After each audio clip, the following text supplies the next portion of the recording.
Biology, Earth Science.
Business.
Chemistry, computer science, mathematics.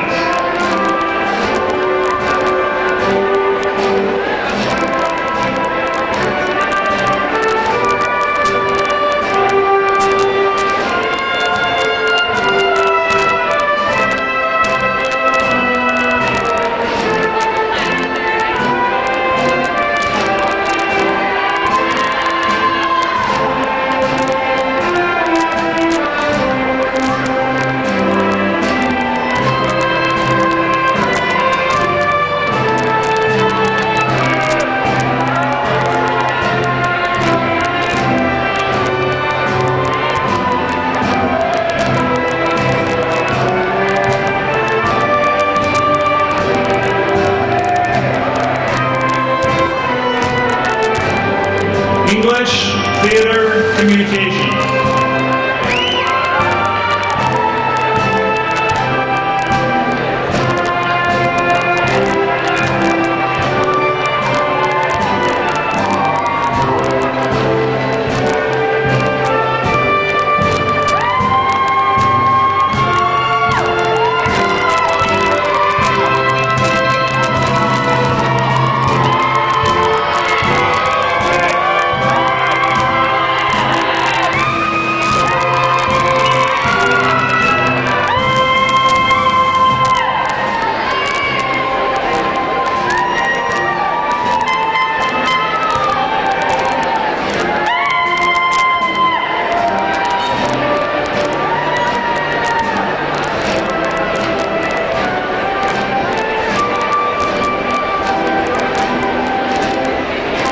history, anthropology, philosophy, political science, and Spanish.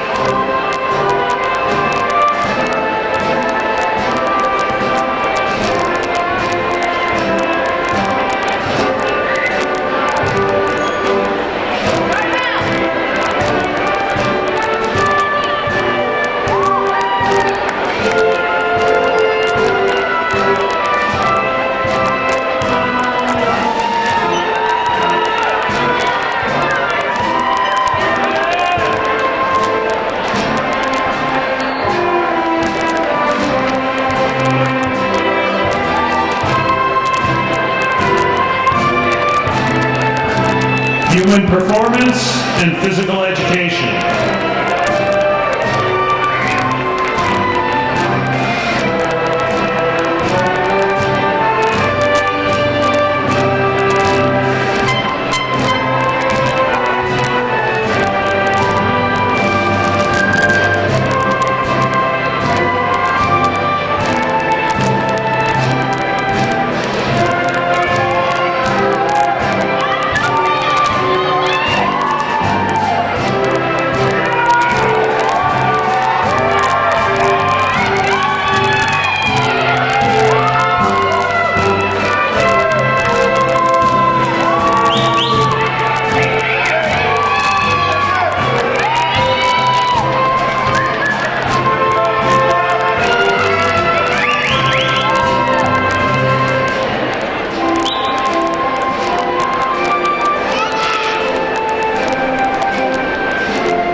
Music.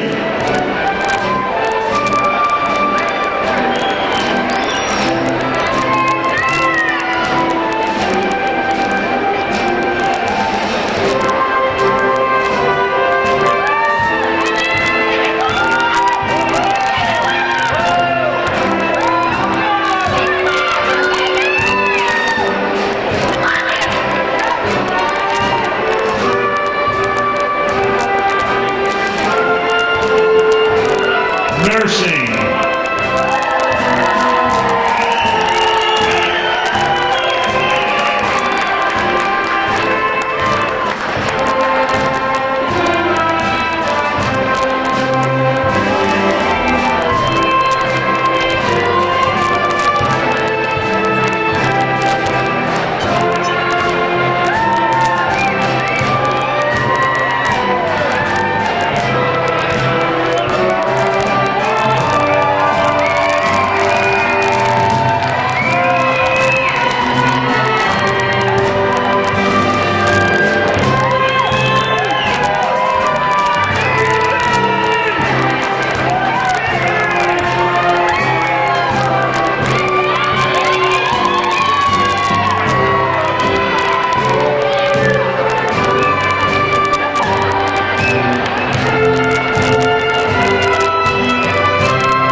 Psychology.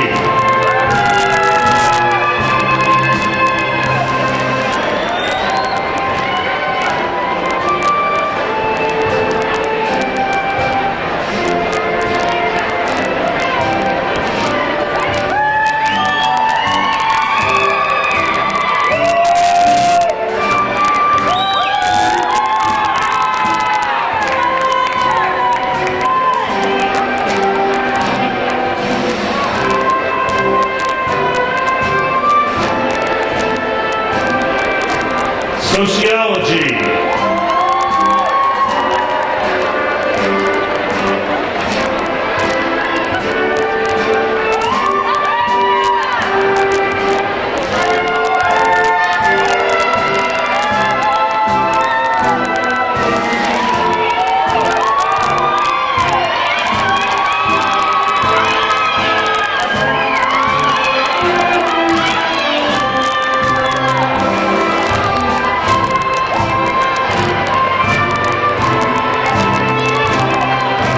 Teacher education.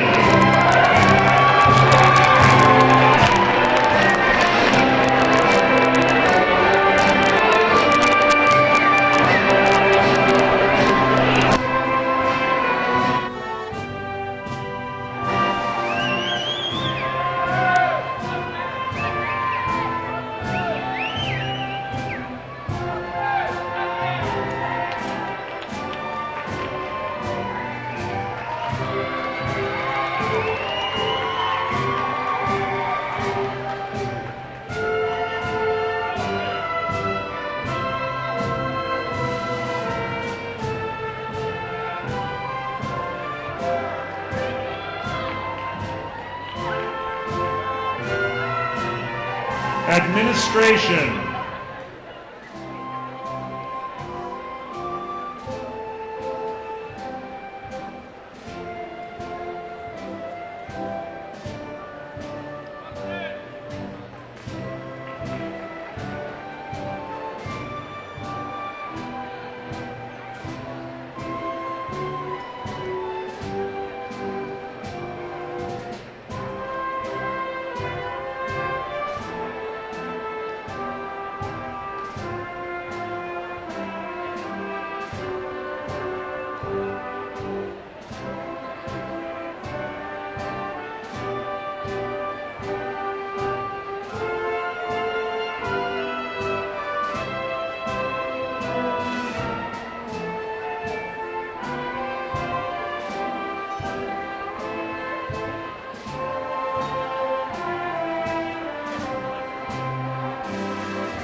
Please be seated.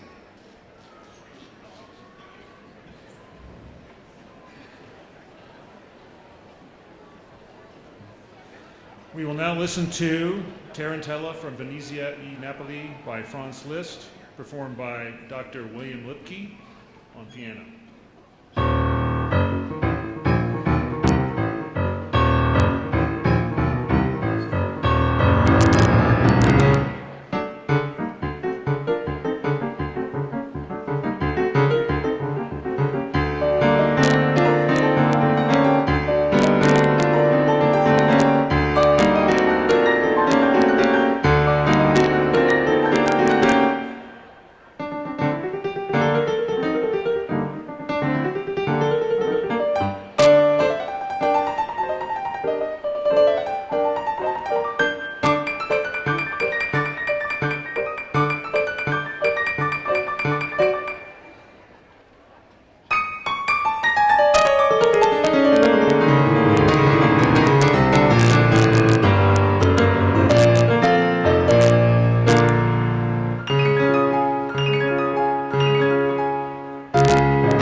the president of Adams State University, Dr. Beverlee J. McClure.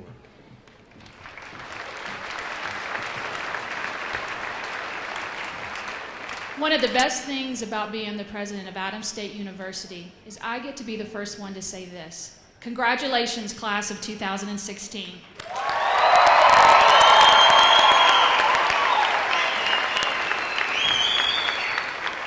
We are so incredibly proud of you, and we want to thank you for choosing Adams State University. I want to welcome all families, friends, alumni, and special guests to this very important ceremony. And to those of you that are watching this ceremony via the live streaming from faraway places, know that we feel your presence as well. Thank you for being here today to support these graduates. At this time, I'd like to introduce the chair of the Adams State University Board of Trustees, Mr. Arnold Salazar.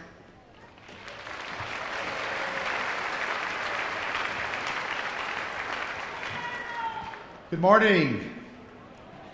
Such a great crowd this morning. The Board of Trustees is appointed by the Governor of the state of Colorado, and we serve as volunteers on this board. For us, the payment that we get is to stand here today and watch the results of all of the great work of our president, our faculty, and all of our staff. Our job here at this university is basically very simple, and I've said this before and I want to say it again. It's to take what the people on this side of the room know and transfer it to the people who are on this side of the room. And today, we celebrate that occurrence. I want to introduce to you today the Board of Trustees for Adams State University who are here with us today. Mr. Cleve Simpson, stand up please. Mr. John Singletary. Mr. Randy Wright. I want to introduce Faculty Trustee Rob Benson. Would you please stand? And Student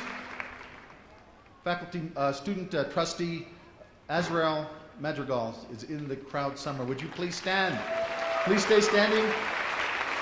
Joining her today are her parents, Francisco and Maria Madrigal. Where are you? If you can stand, we'd like to recognize you. Thank you for sharing your wonderful daughter. She's been an inspiration to the board. She's done a great job, and we're going to miss her, but she's going on to really great things. Thank you. You know, 40 years ago, I crossed this stage and received my first diploma from Adams State University. And in those 40 years, of course, many things have changed. Technology, so many different innovations that we all experience. But the truth is that most of those innovations came from institutions like this, from universities across the country and across the world. And so for us, we celebrate the importance of the university. And Adams State University has been that beacon of hope for countless generations of students from all kinds of backgrounds and in all different life stages. To assure that our mission goes on, the value of what we do stays strong, yesterday the Board of Trustees approved our strategic plan, which we call Strategic Plan 2020. If you get a chance, look at it. It's on our website. This strategic plan will take us to the 100-year anniversary of Adams State University, a mile marker that I think is absolutely amazing. And we are committed as a board, and with the strong leadership that we have with Dr. McClure and our strong faculty, we hope to leave a foundation that will be here 100 years after we celebrate that event. I encourage you to take a look at it. It's good work. The trustees are committed to what we're doing here, and I want to welcome everyone today and thank you for coming out for this great event. Let's get on with this great ceremony.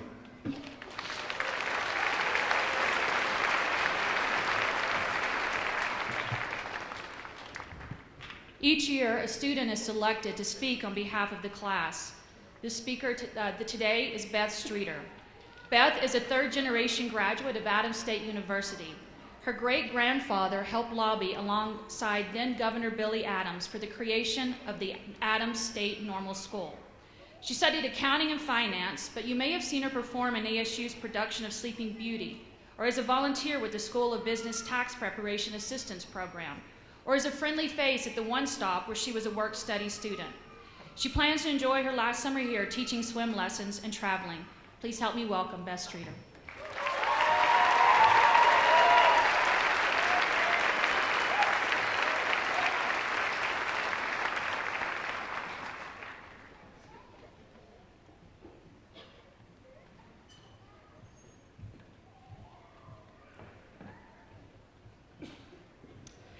Thank you, President McClure, for that wonderful introduction. I would like to welcome you, President McClure, the Board of Trustees, faculty, staff, classmates, friends, and family, and last but not least, the class of 2016 to Plocky Hall here in beautiful Alamosa, Colorado for the Adams State Spring 2016 Commencement Ceremony. Welcome to our home for the last 4 years. Growing up in Alamosa before the internet and social media takeover, I had never heard of American Eagle brand stores, knew that hip-hop radio stations actually existed, and that not all restaurants serve green chili. In my youth, I explored the quiet streets of Alamosa to the Chico bushes of the country and even dug up potatoes in the late summer with cousins. I always dreamed of attending Adams State. Green was my favorite color early on, and I had more Grizzly Athletics t-shirts than toes and fingers to count. Let me tell you, it was everything I hoped it would be. Now standing here, a Grizzly accounting major, I have a love for numbers.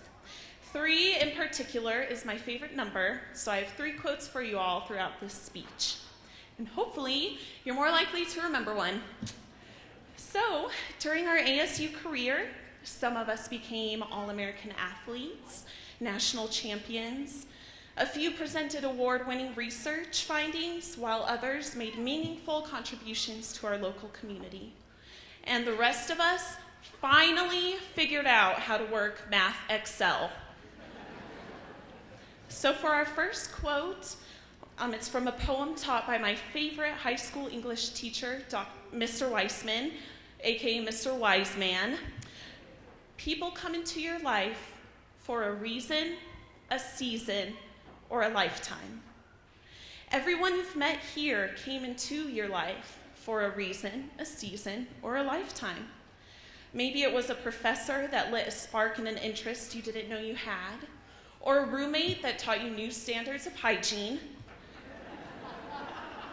Through it all, we were fortunate enough to find those lifelong friendships, or maybe even lucky enough to find our lifelong lovers. I would like you all to think back to your very first time in Alamosa.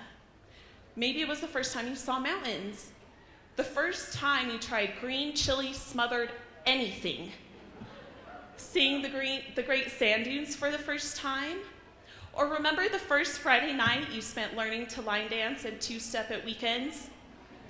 Or maybe you don't.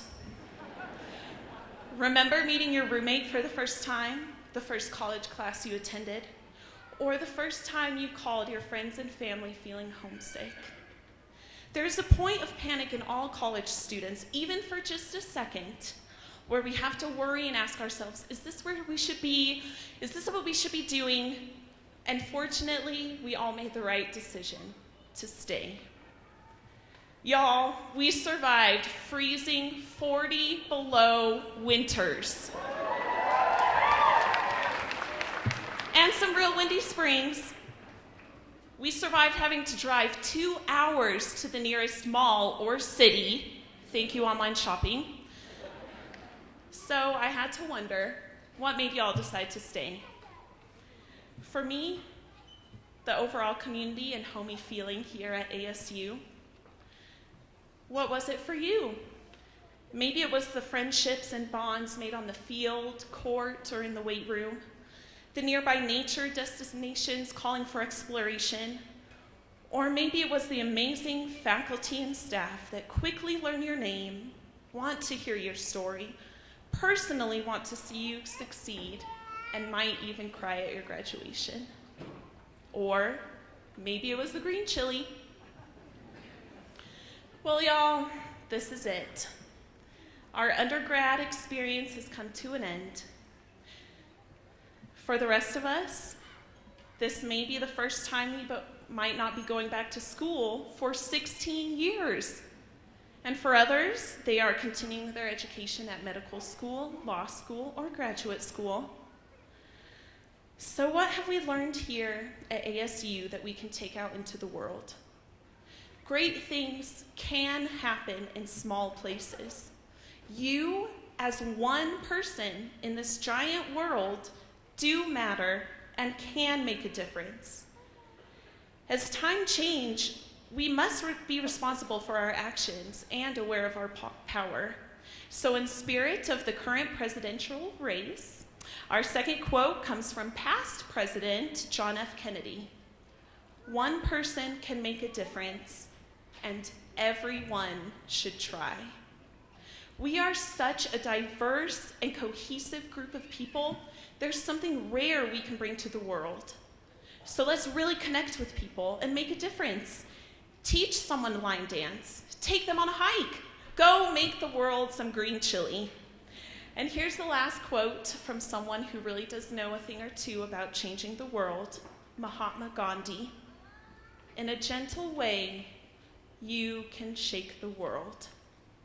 So, on behalf of the class of 2016, I would like to thank each and every person here today. The amazing professors that engage students and truly make learning fun, especially the accounting and finance professors, even if I'm a little biased. My grandpa, Dr. Marvin Motes, number 50 on the wall behind me, for teaching me Grizzly Pride every day he was here. All the family and friends that are quite literally the supporting backbone of us all. Everyone here today has helped us along the journey, impacted us somehow, and made us the person we are today. So now it's our turn to take what we've learned over the years from all these wonderful people and show the world what you've learned here. So ASU class of 2016, let's shake the world.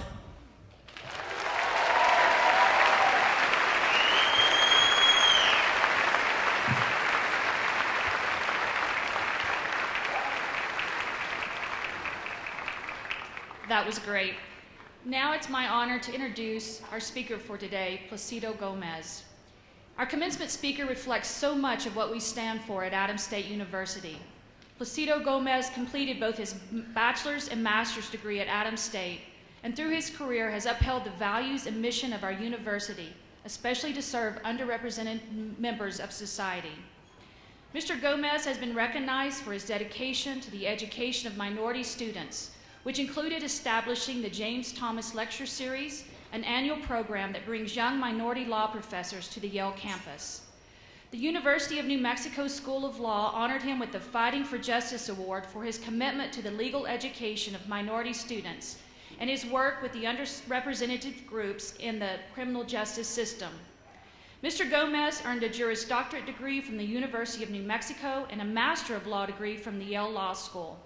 He is a visiting professor at the University of Laverne College of Law. He has also been a tenured faculty member at the Phoenix School of Law, St. Mary's University School of Law in San Antonio, and Thurgood Marshall School of Law at Texas Southern University in Houston. He also previously served as Vice President for Academic Affairs and Provost at New Mexico Highlands University in Las Vegas, New Mexico. In addition, our speaker teaches for the American Indian Law Center at the University of New Mexico School of Law in Albuquerque and serves as an appellate judge on the Southwest Intertribal Court of Appeals and a pro tem judge of the Yavapai Apache Nation. Please join me in welcoming this very accomplished Adams State alumnus, Placido Gomez.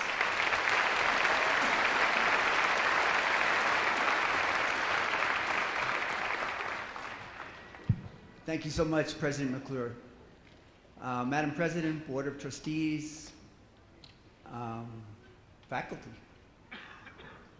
guests, and most of all, graduates, Adams State University class of 2016. I'm truly honored to be among the first to congratulate you and welcome you to your seats at the table.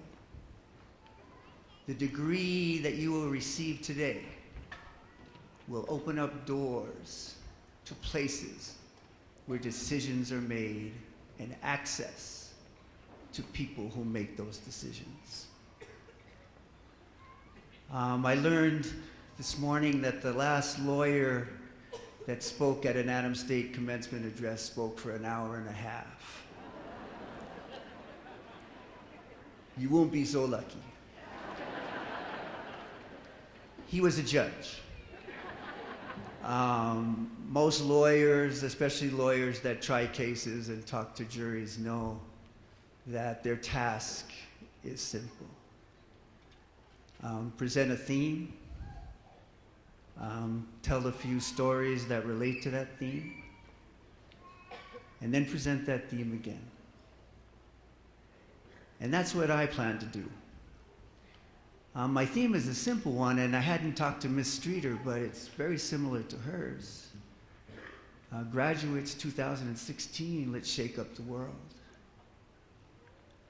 I urge you, we live in a world with some serious problems. And I want to convince you to use the skills that you have learned here and bring them to the table and help us address some of those issues. And I also want to convince you that there's a certain level of urgency to that task. Things are not getting any better. We need you. And not as people who run errands and make coffee. We need you and your perspective and your ideas and your skills at the table where decisions are being made. So I'm going to start with a brief story, talk about a few of the issues that I see, and see if I can leave you with that message that you are important and we need you.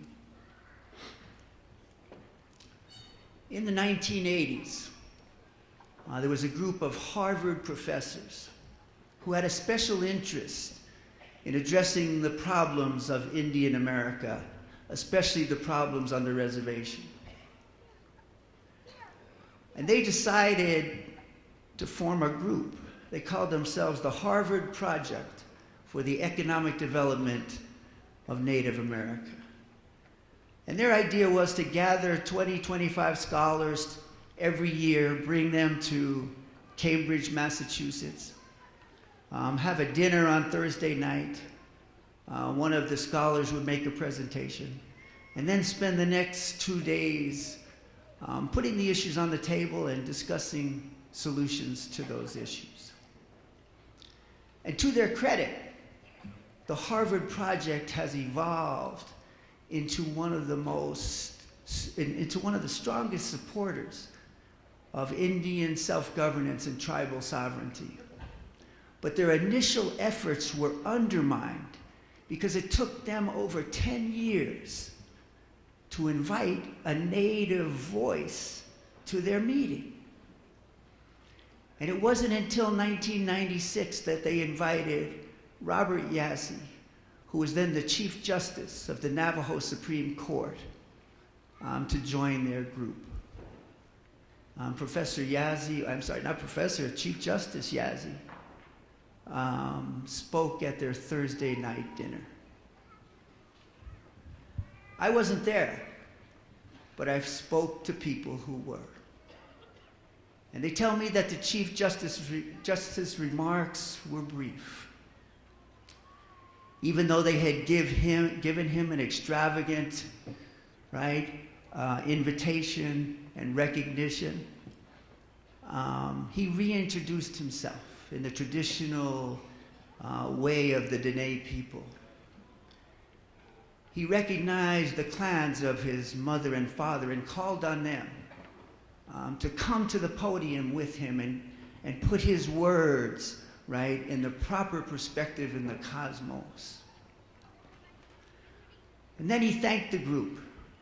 He thanked the group for the honor and the privilege of being part of their mission.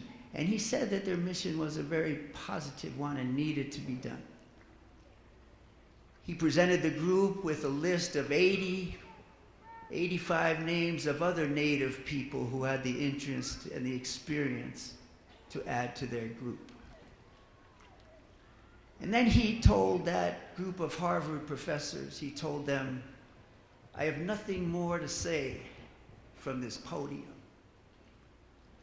I came to sit at the table, and I don't have time to rub elbows and sip tea. I just don't have the time. And that's the message I'd like to leave with you here this morning. We don't have time. We don't have time to rub elbows and sip tea. We just don't have the time. I saw a presentation recently given by the CEO of the United Nations Committee on World Hunger. Her name is Jeanette Skian. And Ms. Skian had a bunch of statistics. And they pushed my buttons. One of them was this, that every 10 seconds, somewhere in the world, a child dies of malnutrition. Every 10 seconds. She also had some very effective props and some visuals. She carried with her a little red tin cup. And she said it was much like the cup that a young 12-year-old, Fabian, from Rwanda, carried around every day. And she explained every day when Fabian woke up, his primary mission was to fill that cup with food. And then she said, and that mission was non-negotiable, a deal breaker. And that deal, right, that deal is life or death. As she spoke, she also projected behind her a line of children, 10, 12, 14 kids. All different sizes, all different colors, from all over the world. And as she was speaking, every 10 seconds, one of those kids would disappear. Every 10 seconds. And when those 10 or 12 were gone, there was a new projection. Another line of kids. And every 10 seconds, one would disappear. And I remember sitting there thinking, that's overkill. I get your point, ma'am. Stop making the kids disappear. But then I realized that was her point. It won't stop. It doesn't stop. Unless we're going to do something about it. Every 10 seconds, somewhere in the world, a child dies of malnutrition. We don't have time. We don't have time to rub elbows and sip tea. We just don't have the time. Let me talk briefly about our criminal justice system. I'm a criminal defense lawyer, and I believe we have a great system on paper. The reality is we need some help, and we need some help from you. Right now in the United States, 2.3 million people are in jail. 2.3 million. 7 million are on probation. The notorious Irish poet Oscar Wilde wrote in his epic poem, From Jail. In the Ballad of Reading Jail, he wrote, "The vilest deeds, like poison weeds, grow well in prison air. It is only what is good in men that wastes and withers there." I teach criminal procedure, criminal law and evidence, and I've quoted that poem many, many times. And the good speakers will tell you never interrupt your speech. You lose your rhythm, and it's hard to get it back. But this was meant too much to me. So I'm going to break that rule because I heard something this morning. Right back in the indoor track, I heard that 21 of the 350 graduates in 2016, 21 of them have earned their degrees from inside a prison facility.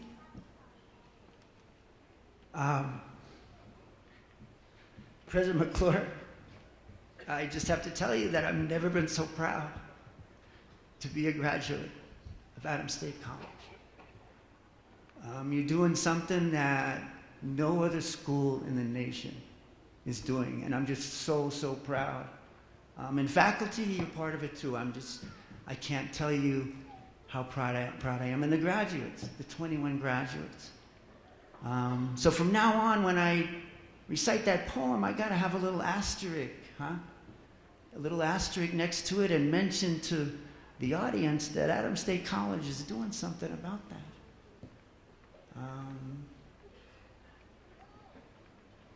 And that's what I just had to say that. You guys deserve a lot of credit.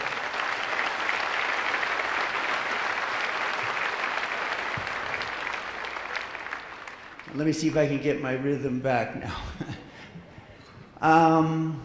This fall, I took a group of first-year law students, just started. They were 2 weeks into their legal education. I took them to observe a criminal court in San Bernardino, California. I mean, like most criminal courts, most mornings, early in the morning and first thing in the afternoon, they have what lawyers know as a docket call or a calendar call. And the judges will publish the names of 25, 30 defendants and require them to come into court with their attorneys, and they meet with the district attorney and they try to work out their cases, move them forward, or reach plea agreements, or set their cases for trial. And for those defendants that can't make bail, they bring them over from the prison and they file them into the where the jury usually sits, huh? The 12, 14 seats where the jury seat is. Families come. Many families come. Sometimes it's the only time they get to add support to the defendants. So we filed into the courthouse. It was about 9 o'clock. I sat my 20 students down, sat down next to them, and lawyers were already there. The prisoners were already in the jury box. Lawyers were talking, and the student sitting next to me poked me. And she kind of motioned to the jury box where the inmates were in their red, orange, and blue jumpsuits, handcuffed. And she said to me in a little bit joking tone, but more of a challenge to me, she said, "Professor Gomez, is this the courtroom for blacks and Mexicans?" And I looked at the prisoners, and I know as well as anybody that you can't tell a person's race or ethnicity from the way they look, but I'll tell you something, they were all dark, all people of color. And that student made me think. I had practiced law for 10 or 12 years in San Antonio. And most of my clients, most of the defendants were black or Mexican. All of them were poor. Most were people of color. I mean, I had become oblivious to it. Doing it every day, I knew it was there. But that was the student's challenge. How the student was saying, "Professor Gomez, you're a lawyer. this has happened on your watch. And luckily, I didn't have to answer. I didn't have to answer the student because the bailiff interrupted me. The bailiff said, "All rise." The 225th Division, the county court, San Bernardino, is now in session. The judge, Honorable Gregory Tavel, presiding. The judge came in and asked everybody to sit down and spoke to the district attorney. I understand we're ready on a few cases. Do we have a plea in the Jones case? District attorney said, "Yes, Your Honor. Ms. Jones has agreed to a plea." The judge said, "We'll go on the record then. The people of the state of California versus Lisa Jones. Ms. Jones, are you here?" And a tall, thin, black woman stood up from among the prisoners. And the bailiff came over and took her handcuffs off and escorted her to the defendant's table.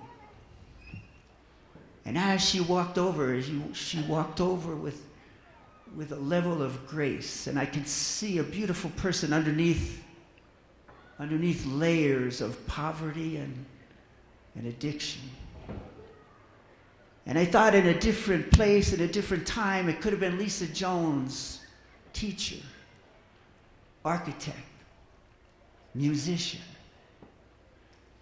It could have been Lisa Jones, cross-country runner at Adams State College, gliding on the banks of the Rio Grande, a left turn on State Street, past the golf course, right turn past Splashland, another right turn on the walkway Highway 17 that a lot of you guys know. She could have been sitting here with you, college graduate. But not on this day. On this day, Lisa Jones was accused of attempted murder with a deadly weapon. She was accused of firing a shot inside a car in a drug deal gone bad in a parking lot outside a grocery store. And since she had a record, she was facing 25 years to life. 25 years to life. The DA's case wasn't as strong as he had first announced. The videotape they had of the incident clearly showed Miss Jones there at the scene, but it didn't show her firing the gun. So the lawyers talked and it worked out a plea. Miss Jones pled to 9 years in the California State Penitentiary. And the judge, as he was required to do, asked a litany of questions. Ms. Jones, is this plea voluntary? Yes, sir. Is it knowingly? Yes, sir. Has anyone forced you? No, sir. And I've been there many times, and it's almost a surreal, right? A surreal event. You're in another world. Until the judge says, Ms. Jones, I accept your plea. I find you guilty. And I sentence you to 9 years in the California Penitentiary. And I was watching Miss Jones, and I think she realized, right, what she had done. She realized how long 9 years was. Think of yourselves in 9 years. Where will you be? Family, maybe? Well into a profession?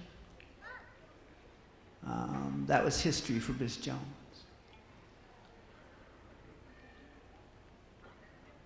And it's etched in my mind what happened next. She turned around and she mouthed to her family who was in the gallery. She mouthed, "Happy birthday. Be strong. I love you." And her mom cried out from the gallery, "I love you too, baby. I love you." And the bailiff stood up and rushed towards the mom with his hand unbuckling the holster to his pistol, yelling, "Don't communicate with the prisoners. Don't make eye contact with the prisoners." And I remember thinking, is that where we've come? Is that where we're at? Telling a mom, don't make eye contact with your daughter. Is that what we're about? So they led Miss Jones out the door to her new life, and things didn't get any better after that. Plea after plea, 4 years, 7 years, 13 years, 9 years. And I must have been getting choked up because the student poked me again and said, "Professor Gomez, are you okay?" And I thought, no, I'm not okay. I'm not okay because I know this is happening in every courthouse, in every county, across the nation. I'm not okay. I'm not okay because I know since 1980, the rate of incarceration of women has gone up 700%. 700%. I'm not okay because I know that Native girls are 8 times more likely to be incarcerated than other girls. I'm not okay because I know that 75% of the inmates in federal prison for drug crimes are black or brown. I'm not okay because I know, as Professor Michelle Alexander writes in her book, The New Jim Crow, that there are more African Americans today under the control of the criminal justice system, more African Americans today in prison, parole, or on probation than there were slaves in 1860. We don't have time. We don't have time to rub elbows and sip tea. We just don't have the time. Come with me on one more brief trip. It will be brief.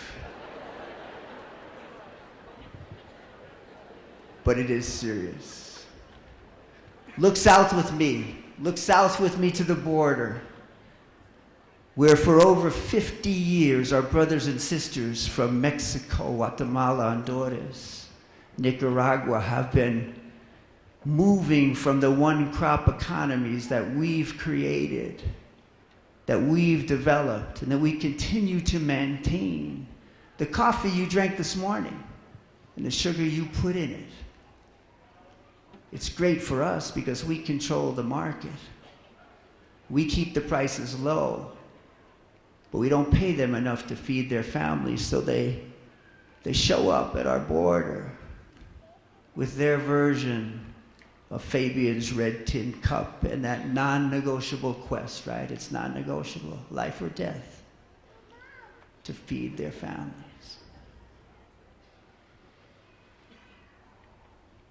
The border, la frontera. In times that cry out for communication, consideration, and cooperation, we're building a wall. And not just a physical structure, but a spiritual barrier.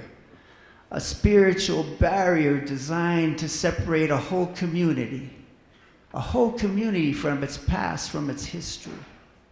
The Tucson, Arizona School District has banned books about Mexican American history and set into motion an irreversible psychological trauma that will affect those communities for generations to come.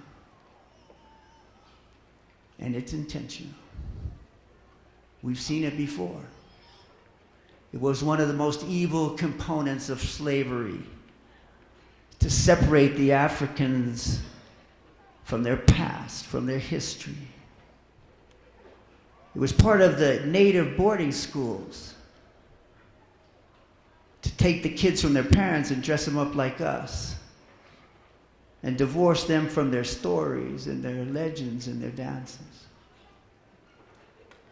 And we know what the effect is,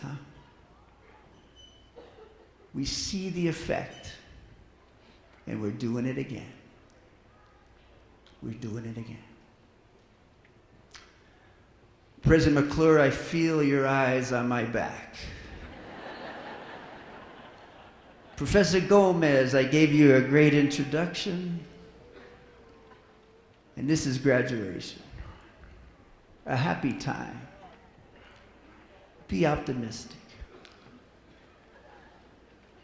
Well, President McClure, we both know that the world that these young men and women are stepping into is not a happy one for everyone. But I am optimistic. I'm optimistic because in just a few minutes now, this faculty is presenting these 350 some odd graduates as well equipped and ready to deal with those difficult issues. Class of 2016, it's your time. Your watch has begun. We need you. We need you to take your seats at the table. We need you to take those seats now. We don't have time. We don't have time to rub elbows and sip tea. We just don't have the time. Thank you very much.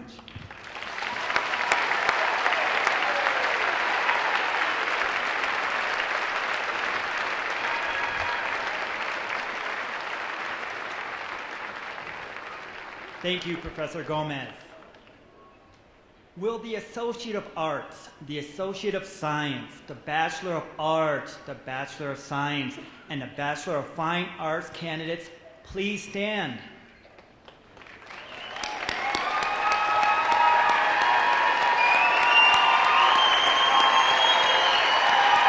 You can do better than that, come on. There we go.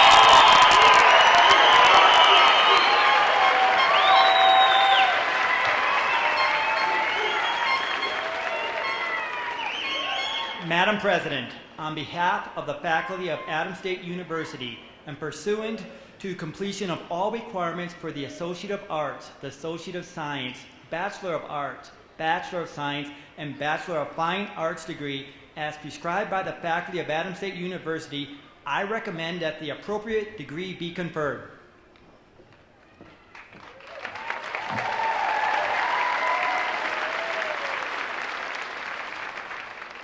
By the authority vested in me by the Board of Trustees for Adams State University, and upon completion of all the requirements prescribed, I do confer upon you the degree of Associate of Science, Associate of Arts, Bachelor of Arts, Bachelor of Science, or Bachelor of Fine Arts, with all the rights, privileges, and responsibilities thereunto appertaining.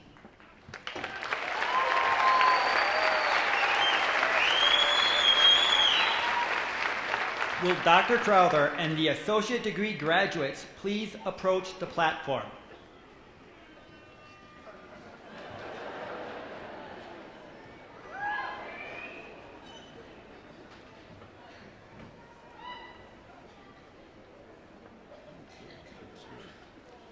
Dominique Angelica Dominguez.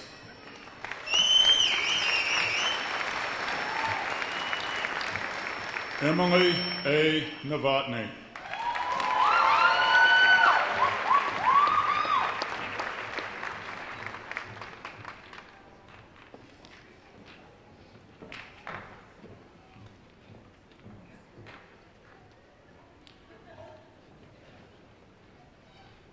Will the bachelor's degree recipients in art approach the platform, please?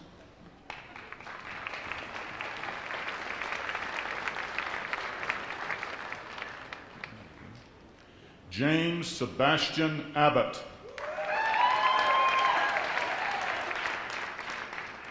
Brianna Bora.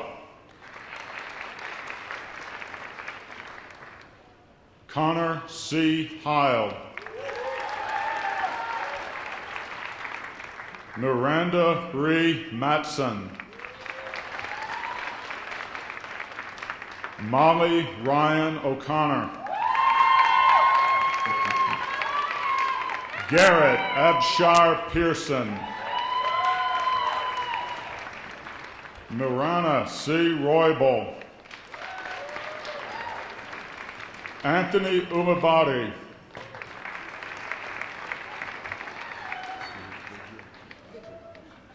Natasha Rose Vidger.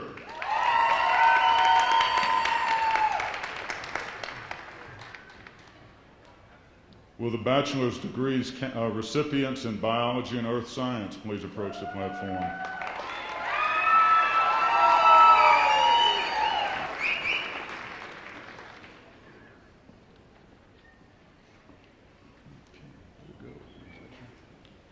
Seth D. Klock.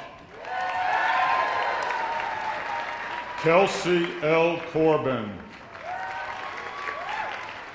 Cody J. Duran. Joshua Allen Hufftaling. Madeline K. Kennedy. Casey Lynn Miller. James S. Miracle. Jake Harold Moberly. Sean J. Monahan. Taylor Ashton Mullins. Benjamin Anthony Nooch. Angelica Faith Quintana. Ryan Ragundan. Kevin Alexander Shanks. Sasha Vihil. John Whittinger. Kaylee Yarborough.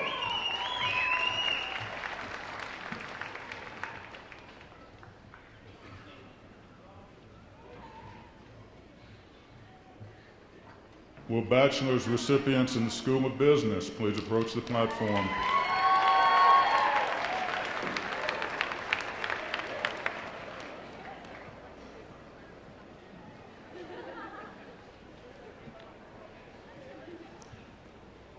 Christy Susana Arguello. Joseph A. Austin. Zachary G. Baxter. Karen K. Bernal. Jameson Bobo. Dylan J. Bolig. Valita R. Brown. Maria Cardenas. Lorenzo Antonio Cepeda. Logan Matthew Chavez. Joshua Lewis Cronk. Taylor M. Crowther. Azucena Estrada. Daniel John Ford. Rory Gallegos. Kyle J. Godfrey. Anthony Justin Gomez. Jacob Daniel Heaton. Cassandra Howard. Cole Wayne Kelly. Andrew Timothy Kerrigan. Letitia Rayan Lisardi. Daniel J. Lovell. Anthony Michael Martinez. Diego Dean Martinez. Caitlin McCrae. Dawn G. Melgatis. Peter Novak. Daniel Jacob Papanetti. Brandon Scott Phillips. Kyle D. Post. Melissa Ann Post. Martin Ramirez Jr., Angela Grace Prentice, Danielle Brianna Quintana, Brenda L. Rivera, Ruby Roberts, Moroya Romero, William R. Saltz Jr., Joseph Schlebach, Jennifer Sines, Tonya Cisneros, Shakir Smith, Seth Mark Spiva, Heather Deanne Stevens,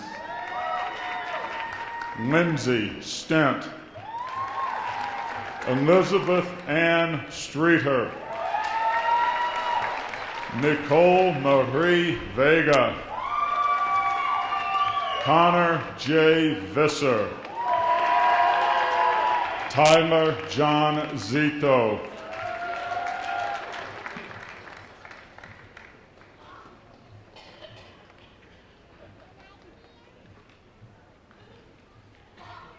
Will the bachelor's recipients in chemistry, computer science, and mathematics please approach the platform?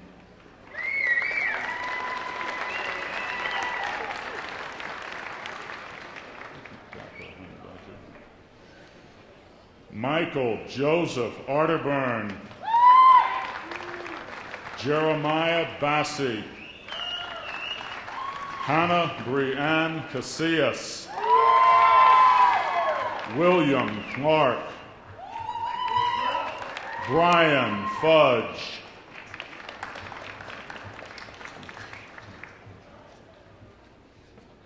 Merlin Genther, Danielle M. Carlin,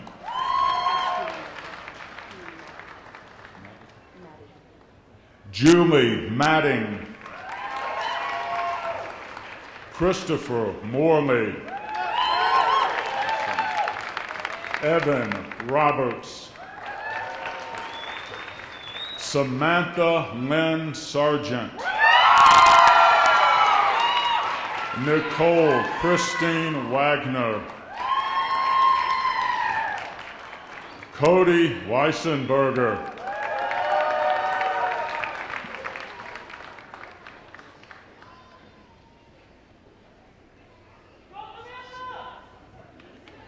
Will English Theater and Communication graduates please approach the platform?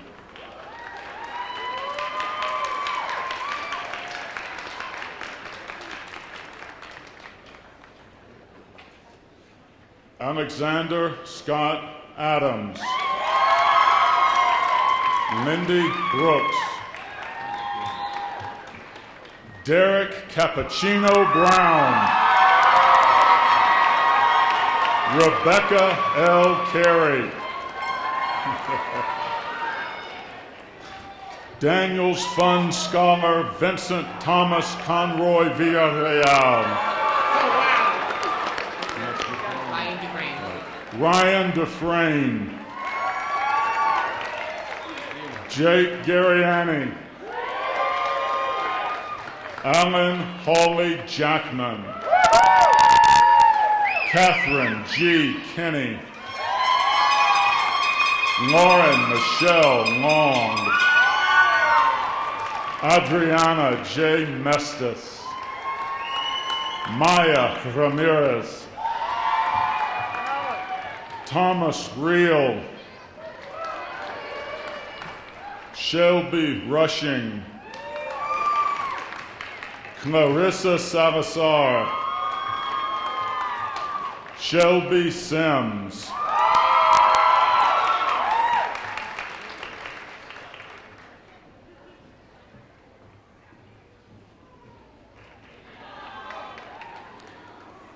Will history, anthropology, philosophy, political science, and Spanish graduates please approach the platform?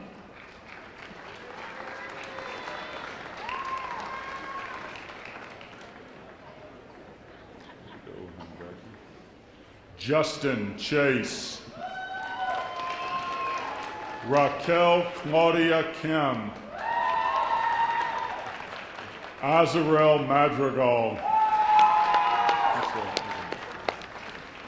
Alexander Milanovich. Mara O'Brien. Mark Schrader. Joshua D. Tracy.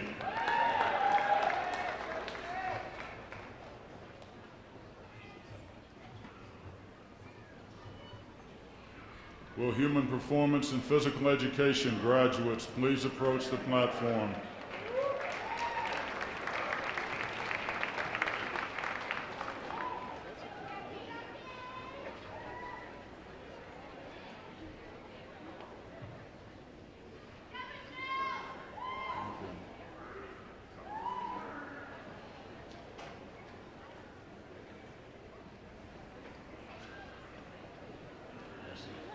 Congratulations. Joseph P. Barella. Brian James Baum. Sophia I. Hobos. Michelle Marie Crowther. J.J. Dennis. Jackson B. Espacet. Aaron C. Fox. Dylan Allen Gasbeck. Mitchell Garcia. Christine Marie Hackett. Derek Keating. Michelle Leyva. Brian Louis Maldonado. Danielle Lynn Mantelli. Jacqueline Nelson. Nico Perico. David K. Shepard.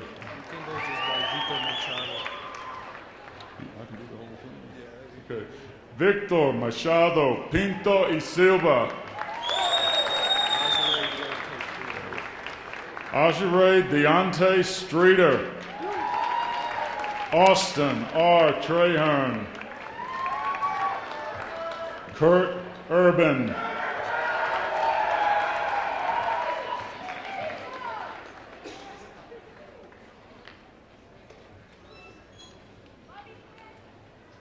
Will sociology graduates please approach the platform?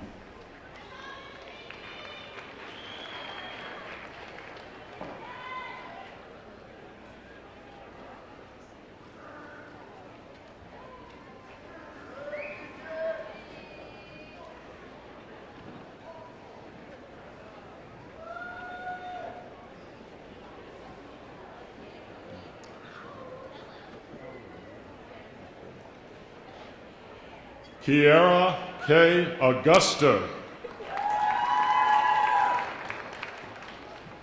Kiana Lynn Valdez Barfield.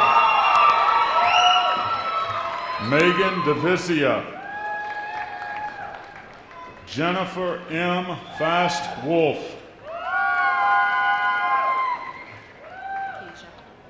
Kasia Lynn Marshall. Jennifer McCoy. Zachary Moldenhauer. Kylie Dolores Ramirez. Stacy Faith Shepherdson. Bowen A. Soden. Anthony A. Wilson.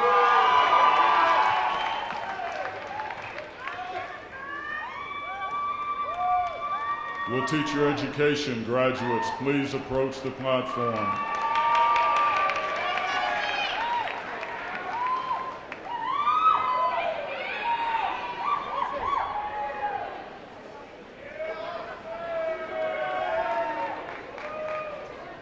Huh? What? Okay, thank you for letting me know. So, come on, Austin. Austin L. Andrade. Bobby Blanco. Viola Bristol Johnson. Justin Christopher Burr. Aspen E. Cannon. Sarah Clemens. Chelsea Crandall. Ada Imelda Gonzalez. Alan C. Hensley. Amber James. Joy Massey. Joshua Warren Robbins. Casey Russell. Candace B. Shaw. Lauren Michaela Schreffler.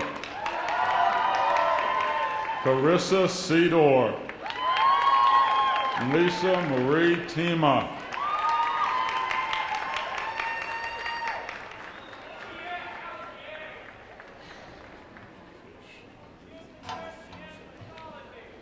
Okay. Music graduates, please approach the platform.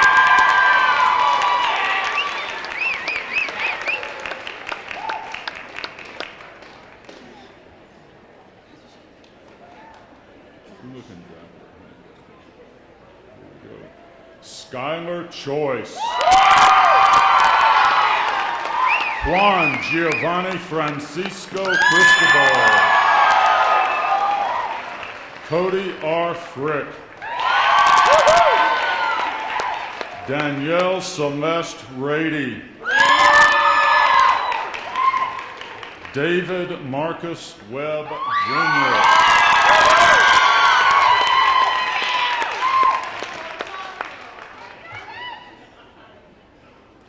Will nursing graduates please approach the platform?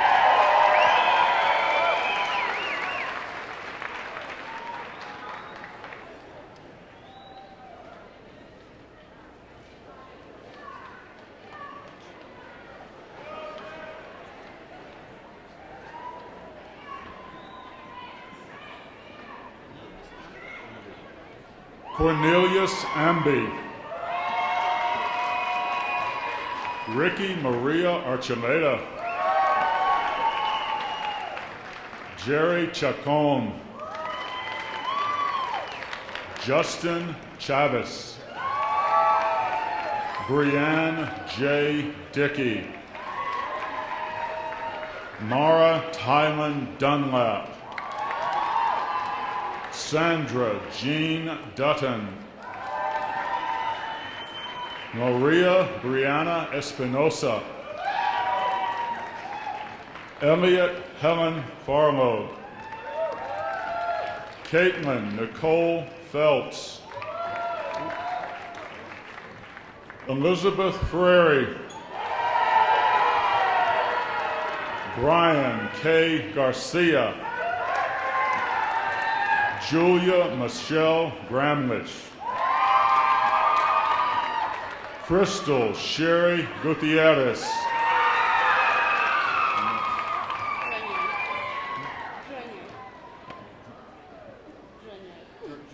Dranya, okay. Petra Dranya Lamla.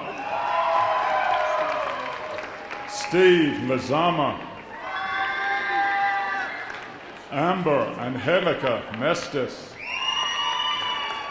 Amanda C. Martinez. Ashley Juliana McMullen. Bianca Judith Munoz. Leanza Christina Ochoa. Megan L. Owsley. Stephanie Poskorsky. Santana Marlena Quintana. Nicole A. Singer. Mackenzie Carol Sovadny. Cassidy Blaze Stoner. Elizabeth Marie Strang. Nicholas J. Tokarski. Catherine Ann Wortman.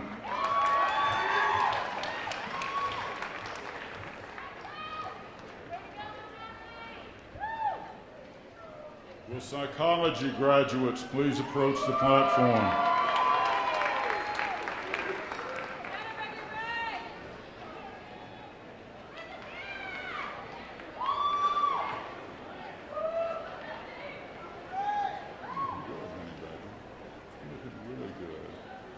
Francisco Andrade Jr. Kelsey Diane Baggs. Tara Claire Graybert. Clint N. Kesson. Elizabeth Ann Marino. Nicholas B. Spencer. Tyler Ray Thurston. Letitia K. Ty.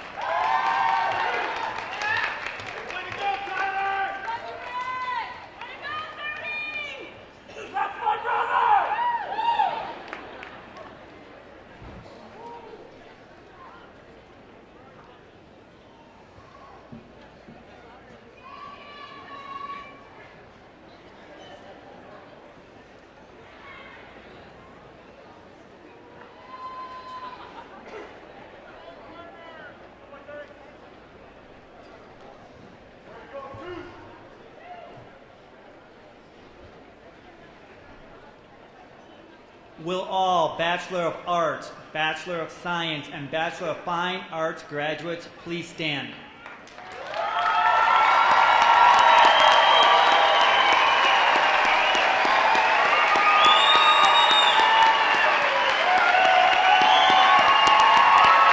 Oh, come on!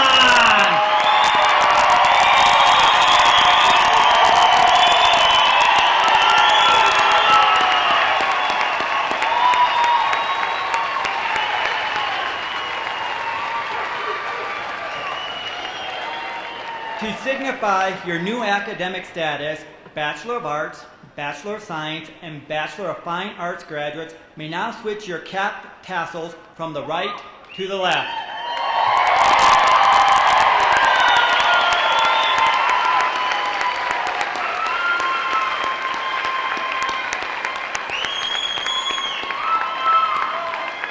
You may be seated.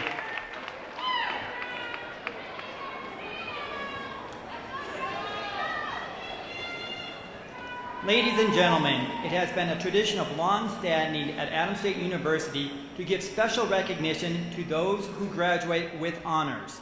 To make that recognition more visible, honors graduates are identified in your programs by the asterisks besides their student names. Would you like to know who they are? All right. A student whose grade point average is 3.5 to 3.74 on a 4-point scale throughout 4 years may be graduated cum laude, or with honors. A student whose grade point average is 3.75 to 3.89 throughout 4 years may be graduated magna cum laude, or with high honors. A student whose grade point average through 4 years is 3.9 or above may be graduated summa cum laude, or with highest honors. With those students graduating cum laude, please stand.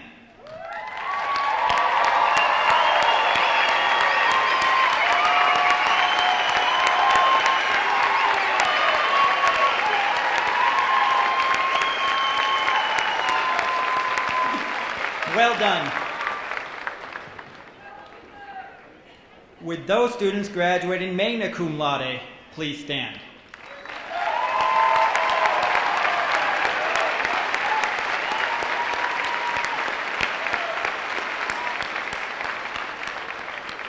Congratulations. With those students graduating summa cum laude, please stand.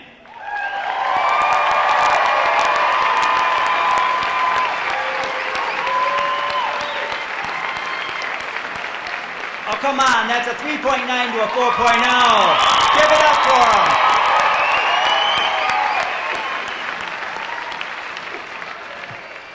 Should we make them all stand again? All graduates, please stand.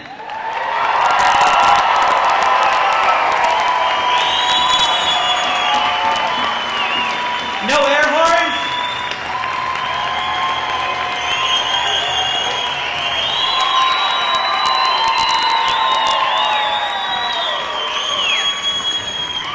All right, you may be seated.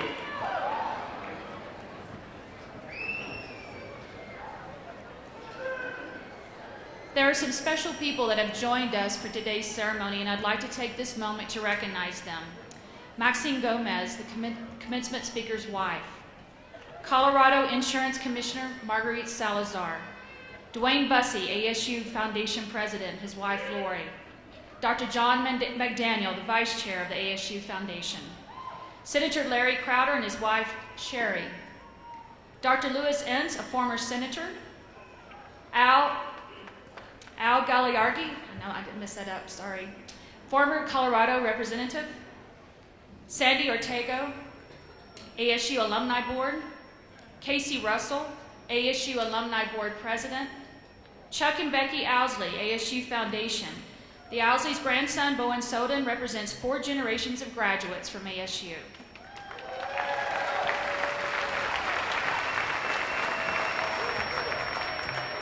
Charlotte Bobicki, Senator Michael Bennett's office. Brenda Felmy, Congressman Scott Tipton's office. Liz Hensley, Alamosa City Council. Aaron Abeda, Mayor of Antonito. Thank you all for joining us.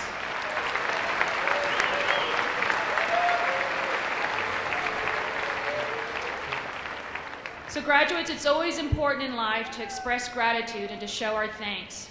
I'd like to give you the opportunity to thank those professors who with their talent and skills bring academic excellence to the classroom each and every day. Faculty who supported you in and out of the classroom. Will the faculty of Adams State University please stand and be acknowledged? Graduates.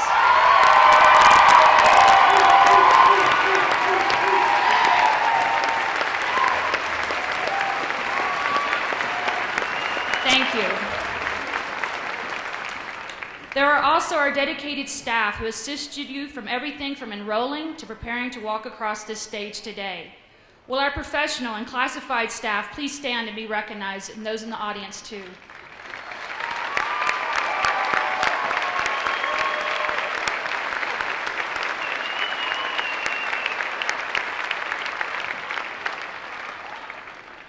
Will the coaches and assistant coaches of athletics and our athletic director please stand and be recognized.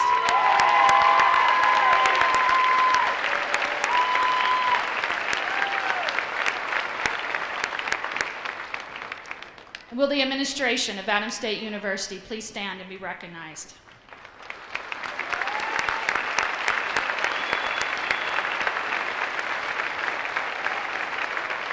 Thank you.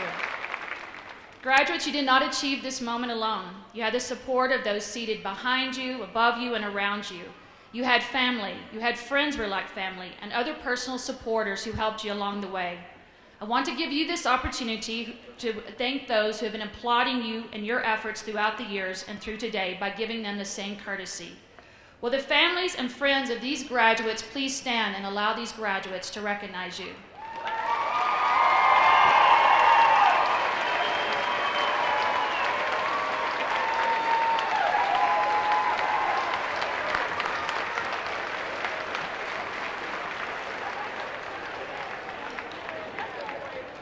And for all of us to say thank you to those who planned, set up, and will now take down this ceremony to prepare for the next game or the next event. Will we please applaud those staff who have worked so diligently?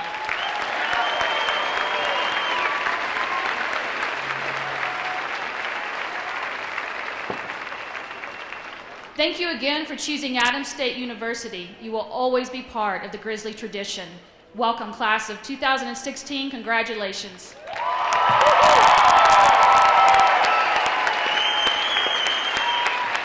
Please stand and join me in singing the Adams State University alma mater. If you need the words, they can be found in the front of your program.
We request that members of the audience please remain seated until all graduates have filed out. Thank you. Will the ushers and banner carriers take their positions?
You can applaud the graduates one more time as they're leaving.